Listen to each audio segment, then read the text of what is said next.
네, 안녕하세요. 주식은 역시 기리기리세의 기리씨입니다. 안녕하세요, 기리분들. 자, 매주 토요일마다 돌아오는 그 시간입니다. 이번 주 공모 일정. 이번 주에도 공모주가 상장을 했는데 좋은 결과가 있었죠. 물론 우리 예상보다는 살짝은 못 미쳤지만 어쨌든 증시가 이렇게 안 좋은데도 불구하고 익절은 항상 옳다라는 생각 당연히 해볼 수 있습니다. 그렇다면 이번 주에 또 어떤 기업이 있는지 한번 공부해보도록 하겠습니다. 같이 공부하시죠. 렛츠 기리.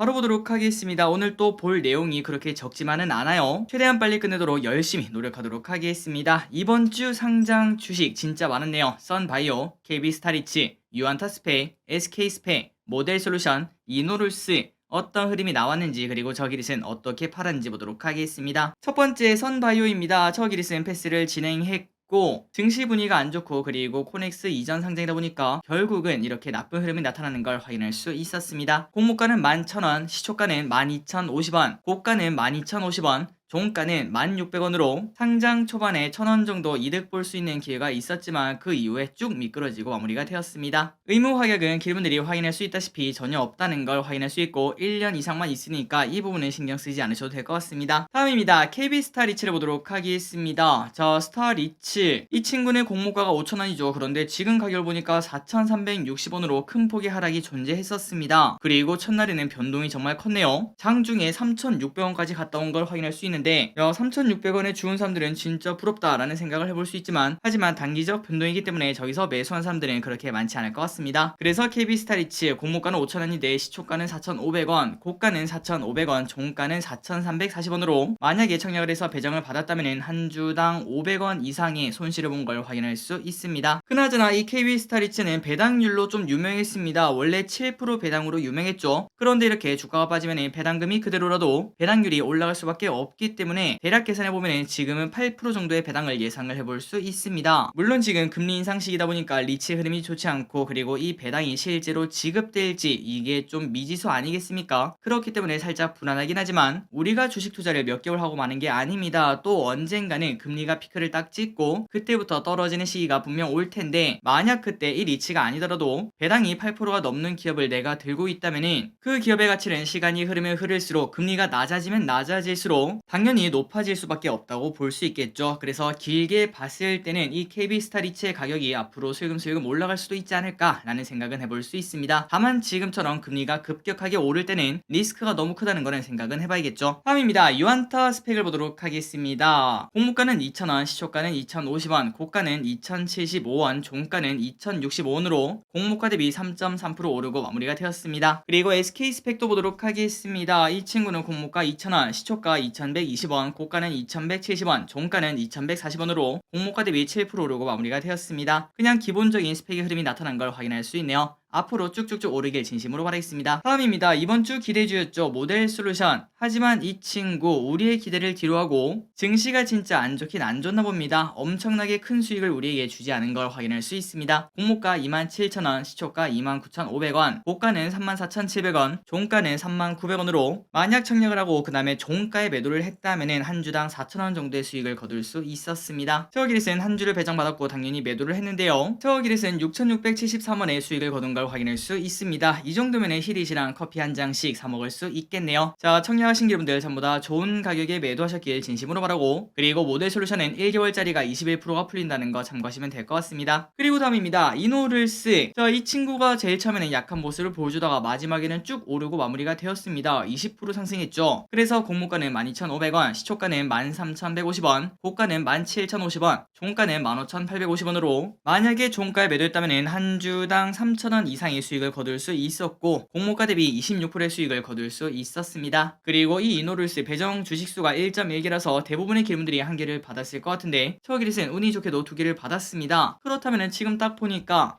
야, 한 이때쯤 팔면은 한 2,500원 곱하기 2면은 한 5,000원의 수익은 거뒀겠네 라는 생각을 해볼 수 있는데요. 그렇다면은 저 기릿의 수익은 어떨까요? 840 841원으로 NH증권이라 수수료가 없기 때문에 어차피 이득이다 라고 말할 수 있겠지만 조금은 아쉬운 걸 확인할 수 있습니다. 저 기릿은 모델솔루션이랑 이노루스가 같이 상장해서 상장 초반에 좀 헷갈리더라고요. 이거 오늘 이노루스가 좀 별로고 모델솔루션이 좀 괜찮네, 그 생각에 이노루스 빨리 매도하고 모델솔루션에 집중해야겠다 라는 생각에 이노루스를 빨리 매도했는데 이렇게 결과가 너무 귀엽게 나온 걸 확인할 수 있습니다. 저처럼 이렇게 못 판 사람이 두 주 받았다는 게 괜히 좀 죄송하고 이런 마음이 듭니다. 자, 그리고 이노루스 1개월이랑 6개월짜리 10%씩 풀린다는 거 참고하시면 될 것 같습니다. 좋은 가격에 매도하셨길 진심으로 바라겠습니다. 다음입니다. 이번 주에 IPO한 기업 4가지가 있었습니다. 탑 머티리얼, OSP, SBB테크, 샤페론. 이 친구 중에 SBB테크가 완전 기대주죠. 일단 탑 머티리얼 보도록 할까요? 한국투자증권에서 진행. 청약일은 화요일부터 수요일까지였고 그 다음에 공모가는 3만원이고 기관 경쟁률은 450대 1, 살짝 매력이 떨어지는 걸 체크할 수 있습니다. 그 와중에 의무 화격은 매우 높았지만 결국은 흥행에 실패하는 걸 확인할 수 있네요. 균등 배정 수량은 8.5개를 받을 수 있었습니다. 자, 2차전지에 관련된 이 기업 좋은 결과 있기를 진심으로 바라겠습니다. 그리고 OSP를 보도록 하겠습니다. 대신증권 청약일은 화요일부터 수요일까지 공모가는 8,400원, 기관 경쟁률 1,582대 1로 나이스하다는 걸 볼 수 있고 균등 배정 수량은 2.31개인데 저기릿은 2개를 받았습니다. 좋은 결과가 있지 않을까요? 다만 이번 주에 진행된 아이들 이노루스랑 모델솔루션, 이 친구들도 비슷한 데이터를 가졌는데 그렇게 뛰어난 흐름을 나타내지 못했습니다. 우리가 원하는 따블이나 따상 여기까지는 가지 못했죠. 그래서 기대감이 조금 떨어지긴 하지만 그래도 이번에는 좀 좋은 결과 있었으면 좋겠습니다. 그리고 SBB테크를 보도록 하겠습니다. 미래에셋증권에서 진행을 했고 저기릿은 당연히 청약을 진행했고 균등 배정 수량이 1.09개인데 야, 이거는 좀 2개 받았으면 좋겠다 라는 생각을 했거든요. 그런데 1개를 받은 걸 체크할 수 있습니다. 자, 이 친구는 개인적으로 진짜 기대하고 있습니다. 사실 2가지 마음이 있을 정도예요. 그냥 더블 이상 가서 차익을 줘라 라고도 생각을 하고 있고 그 와중에 오히려 주가가 좀 신통치 않으면은 추후 공부를 해서 이 매수량을 좀 늘려가서 나중에 좀 큰 투자를 할 만한 기업이 아닌가 라는 생각도 하고 있습니다. 그만큼 섹터 전체가 괜찮고 그 다음에 로봇 관련주를 저기릿은 좋게 보고 있기 때문에 이 기업이 어떤 흐름이 나올지 관심 있게 받을 것 같습니다. 좋은 결과 있기를 진심으로 바랍니다. 그리고 샤페론을 보도록 하겠습니다. 신약 개발 관련 기업인데 바이오가 지금 설 자리는 그렇게 크지 않겠죠. 기관 경쟁률은 26대 1로 매우 나빴고 균등에 참여하셨다면 54개를 받을 수 있었습니다. 좋은 결과 있기를 진심으로 바라겠습니다. 다음입니다. 이번 주 월요일날 쉬고 화요일부터 금요일까지 상장하는 기업이 뭐가 있는지 보도록 하겠습니다. 하나밖에 없네요. OSP 펫사료 관련주입니다. 기름분들 기억나시죠? 그 기업이 이번 주에 상장을 하는데 기름분들이 아까 보시다시피 이 모델솔루션이나 이노루스 거의 비슷한 데이터라고 볼 수 있습니다. 그렇기 때문에 더블까지는 조금 힘들 것 같다라는 생각을 해볼 수 있고 공모가가 8,400원 아니겠습니까? 그래서 한 주당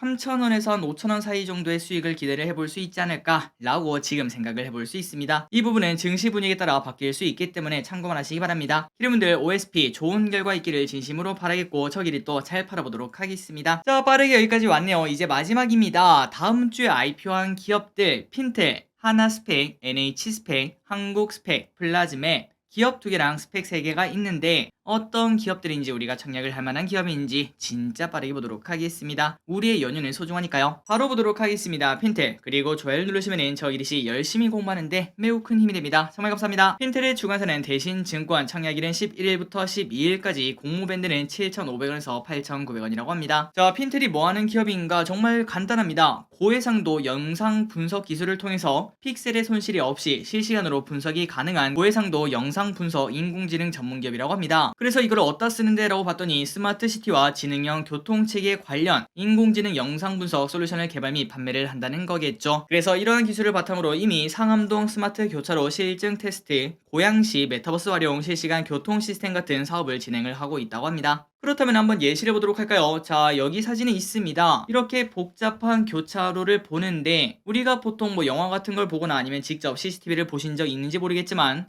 저 차예요 저 차 라고 말하면서 딱 봤는데 이렇게 번호판이 안 보이는 이런 경험 분명 있으실 거라고 생각합니다. 하지만 이 핀텔은 분석할 때 그렇지 않다는 거죠. 오른쪽 아래처럼 정말 깔끔하게 무손실 분석이 가능한 게 바로 핀텔이 하는 일이라고 합니다. 그래서 우리가 이걸 봤을 때 스마트시티에 당연히 필요하고 그 다음에 자율주행 시대에도 당연히 필요한 기술이다 라고 볼 수 있겠네요. 그래서 앞으로 핀텔은 크게 성장하는 기업이라는 걸 쉽게 생각을 해볼 수 있고, 그리고 주가가 만약에 상승폭이 크려면은 자율주행에 들어갈 수 있느냐, 이 부분을 관심 있게 봐야 될 것 같습니다. 실적을 보도록 할까요? 자, 실적이 성장이 엄청납니다. 매년 매출액이 2배씩 성장하는 걸 볼 수 있고요. 물론 이게 예측이긴 하지만 그래도 성장폭이 꽤나 크다는 걸 자신하고 있는 걸 볼 수 있죠. 그리고 영업이익은 올해 흑자 전환에 성공하고 그리고 내년에는 순이익까지 흑자 전환에 성공한다는 걸 체크할 수 있습니다. 성장폭이 꽤나 엄청난 걸 우리가 직접 확인할 수 있죠. 그렇다면 기관 평가는 어떤가 봤더니 558대 1로 살짝은 저조한 걸 확인할 수 있습니다. 이 부분은 조금 아쉽네요. 그리고 그 와중에 얼마를 써냈나 봤더니 아까 공모가 상단이 8,900원이었죠. 8,900원에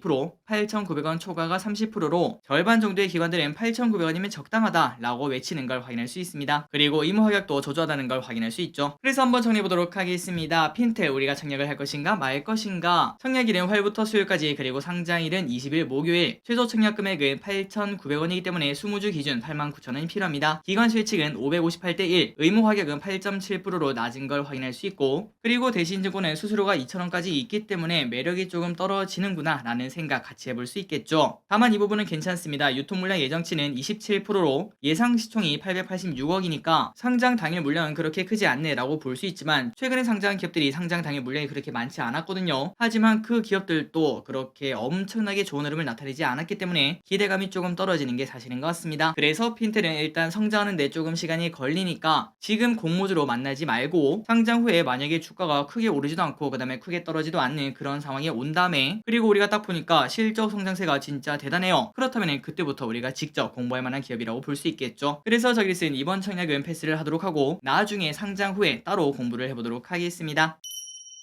다음입니다. 하나금융 스펙을 보도록 하겠습니다. 자, 스펙이라고 이거 별거 아니네 라고 넘어가지 마시고요. 이 친구는 좀 다릅니다. 뭐가 다를까요? 오른쪽에 봤더니 뭔가 좀 이상하죠? 주관사는 하나증권, 청약일은 11일부터 12일. 아니 뭐야 똑같잖아. 그런데 이게 다릅니다. 공모가 만원. 우리가 보통 알다시피 스펙이 2,000원인데 그런데 이 친구는 만원인 거 보니까 필시 기리시 오타를 쳤다라고 볼 수 있겠지만 그런데 오타가 아닙니다. 이런 기사를 확인할 수 있죠. 이젠 스펙도 대형화 시대, 불붙은 증권사 설립 경쟁. 여기 보시면은 하나스펙 이번 건에요 400억 정도를 모은다는 걸 확인할 수 있고 그리고 삼성증권도 300억, 미래에셋증권도 850억으로 원래 스펙 같은 경우는 항상 75억에서 120억 이 정도밖에 안 됐습니다. 하지만 그거에 2배, 3배를 때리는 걸 확인할 수 있죠. 자, 그렇다면 스펙의 덩치가 이렇게 커지는 이유가 뭘까요? 여러분들이 지금 생각하는 그거 딱 맞습니다. 주가 하락으로 공모 시장이 침체하자 스펙과 합병하려는 중견 대기업 수요가 증가할 것으로 보인다는 거겠죠. 그러니까 굳이 증시도 안 좋은데 이렇게 상장하지 말고 스펙으로 합병하는 그런 방법도 사용하자라는 이야기를 해본다는 겁니다. 그래서 스펙도 거기에 발 맞춰서 나도 몸집을 좀 키운다라고 볼 수 있겠죠. 그렇다면 이게 어떤 결과를 낳을 수 있을까요? 물론 지금 우리가 장담할 수는 없겠지만 보통 시가총액이 큰 기업들이 이렇게 들어온다는 거는 그만큼 시장에서 인정을 받고 있고 그리고 이미 실적을 상당히 내고 있는 그런 기업일 확률이 높습니다. 그러니까 그냥 보통 스펙이 아니라 이러한 빅 스펙이라고 할까요? 뭔가 발음이 빅스텝 같으니까 그냥 큰 스펙이라고 하도록 하겠습니다. 이 큰 스펙이 상장 초반에 어떤 흐름을 나타낼지 그거를 우리가 관심 있게 봐야 될 것 같습니다. 사람들의 관심이 높아질 수밖에 없기 때문이죠. 그리고 그 외적인 부분은 다 똑같습니다. 최대 주주는 ACPC 그리고 아래 보시면은 ACPC 부사장이 이렇게 진행하는 걸 확인할 수 있고 이 사람은 모비데이즈, 하이노스메드, 고려시멘트 이러한 기업들과 합병한 경력이 있다고 합니다. 바로 보도록 하겠습니다. 하나금융 25 스펙 하나증권에서 진행을 하고 청약일은 화요일부터 수요일까지 상장일 예정은 20일 목요일 최소 청약 금액은 확실히 덩치가 크니까 10주 하니까 10만원이 되네요. 기관 수요 측은 831대 1로 다른 작은 스펙보다는 조금 떨어진 걸 확인할 수 있지만 과연 큰 스펙이 성공적으로 상장을 할 수 있을까요? 어쨌든 저기리스는 이번에는 패스를 진행하도록 하고 하나금융 스펙 여기에 따라서 다음 큰 스펙은 어떻게 대응할지 한번 공부해보도록 하겠습니다. 일단 패스하도록 할게요. 다음입니다. NH 스펙을 보도록 하겠습니다. 청약일은 11일부터 12일 공모가 2,000원. 자, 이 친구의 최대 주주는 바로 SBI 인베스트먼트 상장사죠. 이 친구가 최대 주주인 걸 확인할 수 있고요. 그리고 나머지 데이터도 이렇게 확인하시면 될 것 같습니다. 그렇다면 스펙을 해야 되는가 말아야 되는가? 자, 일단 결론부터 말씀드리자면 NH 스펙 24호는 진행을 하시는 게 맞습니다. 나무 멤버스가 무료이기 때문에 무조건 수익을 보는 스펙에 우리가 청약을 안 할 이유가 당연히 없겠죠. NH가 있다면 당연히 청약을 진행하시고 커피값 정도 챙겨가시면 될 것 같습니다. 저기리스는 이 스펙은 청약을 하도록 하겠습니다. 다음입니다. 세 번째 스펙이네요. 한국제 11호 스펙을 보도록 하겠습니다. 이 친구도 청약일은 11일부터 12일 한국투자증권에서 진행하고 공모가는 2,000원입니다. 관련 데이터는 길분들이 이렇게 확인하시면 될 것 같습니다. 그렇다면 이 친구는 해야 되는가 말아야 되는가 수수료가 있기 때문에 당연히 저기리슨 패스를 진행하도록 하고 혹시나 기분들 중에서 이제 큰 금액을 굴린다면 이 정도 수수료를 감안하더라도 충분히 청약을 해볼 만하다고 생각하고 있습니다. 항상 스펙은 작지만 매우 안전한 투자라고 볼 수 있으니까요. 좋은 결과 있기를 진심으로 바라겠습니다.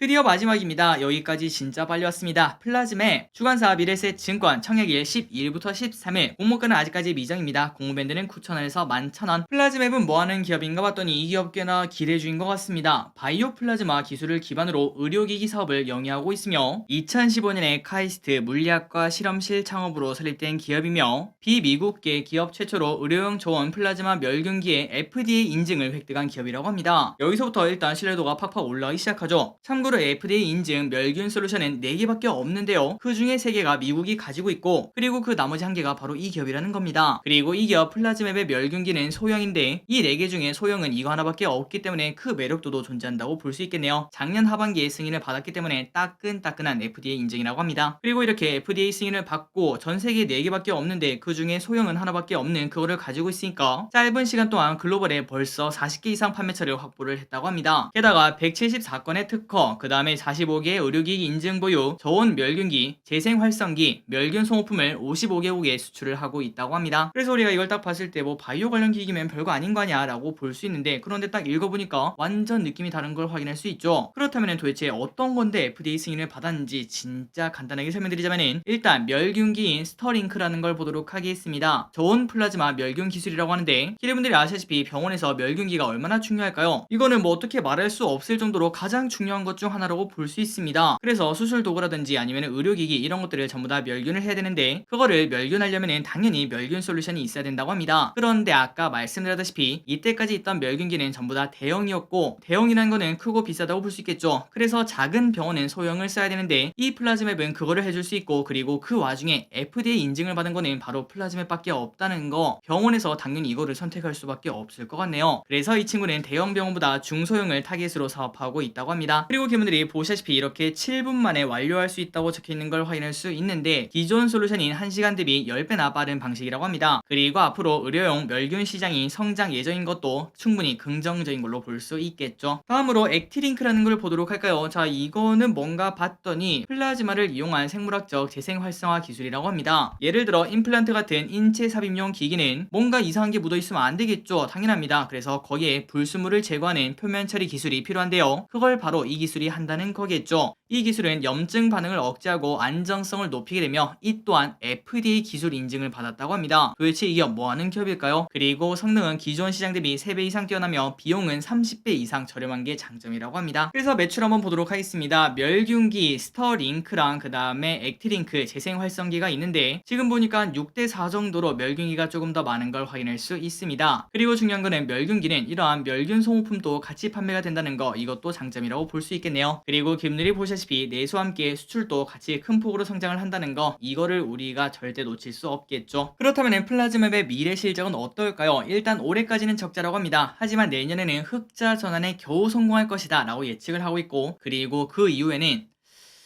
이거는 실적 성장세가 물론 지금 당장 모든 걸 믿을 수는 없겠지만 엄청난 진짜 괴물인 걸 확인할 수 있죠. 이 친구는 연평균 그냥 2배씩 뚝뚝뚝 올라가는 걸 확인할 수 있습니다. 만약 이렇게 실적 성장하는 게 100% 확실하다면은 지금 이 주식 물리더라도 살 수밖에 없는 그런 괴물 같은 기업이라고 볼 수 있겠네요. 하지만 모든 게 생각처럼 흘러가지는 않지 않겠습니까? 지속적인 확인이 필요해 보입니다. 그래서 플라즈마에 우리가 청약을 해야 되는가 말해야 되는가, 아쉽게도 아직까지 기관 수혜치기 나오지 않았습니다. 다음 주 화요일날 그때 나올 예정이니까 그때 우리가 청약을 할지 말지 깔끔하게 공부해보도록 하고, 일단 지금 봤을 때 성장세가 너무나 엄청나기 때문에 충분히 매력이 있다라고 정리를 해볼 수 있을 것 같습니다. 좋은 결과 있기를 진심으로 바랍니다. 그리고 참고할 거는 미래세 증권이라는 거, 시총은 1947억 원으로 현재 예상이 되고, 그리고 이 부분 유통 가능한 물량 비중이 45%가 넘는 거, 이 부분이 조금 아쉽다고 볼 수 있습니다. 그리고 기술 성장 트렌드라는 거 참고하시면 될 것 같습니다. 마지막입니다. 달력을 보고 마무리해보도록 하겠습니다. 그런데 기름들이 아시다시피 이 달력은 언제든 변동이 될 수 있다는 거, 상장 철회가 될 수도 있고 아니면 뒤로 미뤄질 수도 있고 그런 것들이 있다는 거 잊지 마시기 바랍니다. 3초 뒤에 넘어가도록 할게요.